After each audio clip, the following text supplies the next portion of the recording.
Chairperson, Mr. Julius Maputra. Good morning to Councillor Mungameli and the community. Good morning to the advisors in the Office of the Executive Mayor. Good morning to the leadership from the Community Development and Library section. Good morning to our most important stakeholders, which is the SMMEs, the learners, the Heritage Foundation, and all various stakeholders that contributed to the development and bringing about of this project today. I must also acknowledge the professional team that worked together with the JDA, including the external stakeholders and the resources that came from the public to make sure that we actually realize this event today. Executive Mayor and office were actually joined by the entire professional team of engineers that worked on this library, assisting us to make sure that it's opened today. And also good morning to the contractor. So I'll start briefly, Executive Mayor, by just outlining the fact that this library, when you look at the history of it, it actually started as a shed and then it was later changed into some iron and brick structures, which was then later changed and developed into a bigger grand model that you're seeing today. And the design of this library comes from a competition that was ran and it was designed by John Pierre. And the reason why I'm mentioning that there was a design competition, I'll explain why later in my speech as to why was that important to mention. But what is also very important to mention is that the type of style and the modern outlook and the finishes that's in this library, they're timeless pieces and they're timeless in terms of design.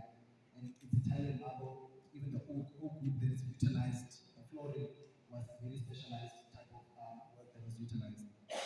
But also the building here is actually one of the first buildings to abolish the segregation of racial segregation there. This is one of the first libraries to actually stop that.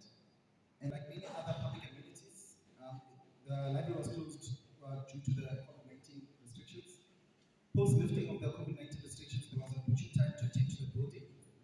The building then later had unimaginable water leaks that affected the operation of the building. The building was leaking very bad. Community development then asked us as the Johannesburg Development Agency to assist in dealing with those leaks. We then found that also the type of wood that was used for the roof was actually copper pipes. And the structuring of it is that it was just not working for the current climate conditions that we're sitting within. Then around about February 2022, the Emergency Services Department issued a non-compliance notice to the city, which was the Community Development Department, and in order to comply, that the building was not fire compliant and the building didn't have the necessary fire detection systems, procedures, evacuations, as well as pressurized water systems in case of a fire, considering the fact that this building actually harbored and houses one of the most priceless collection items from the heritage building.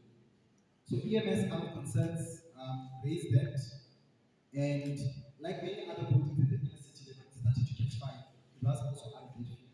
And the issues that we are faced with the water, that we don't have sufficient water coming through the city. Due to the budget constraints, we then had to put through budget and through the necessary MFMA processes and we needed to appropriate the budget. Went through the whole process, the council through the IDP process, came through and raised the concerns. And even in the past, we've always had objections on heritage projects that we've done. But I must be honest, the heritage community was so supportive to a point where I know Brendan and I had meetings almost every second day because it was the medium of negotiating and talking and horse trading in terms of what we've done. So we as the JDA were looking forward to completing the work that needs to be completed. The current building that you're sitting in right now, the current room, you can see the lights have been fixed, the glasses that were cracked have been fixed, the floors have been fixed. The library will be operational on Monday. The EM has given us a clear mandate. I remember when he met with me and the executive director of community development, he said it's not negotiable. You must complete that library and you must deliver the library to the residents and give it to its rightful owners. And I did say as the accounting officer, time and time again, that the mayor had told me in the mayor committee as well, that if you don't deliver the library by the date that we agreed on, which was initially Feb before the tank issue came about, is that you must do the honorable thing in design. Because he had put it clearly that he's not mincing his words. He will not have management or administration that makes him look bad or that fails to deliver on what they're supposed to deliver on.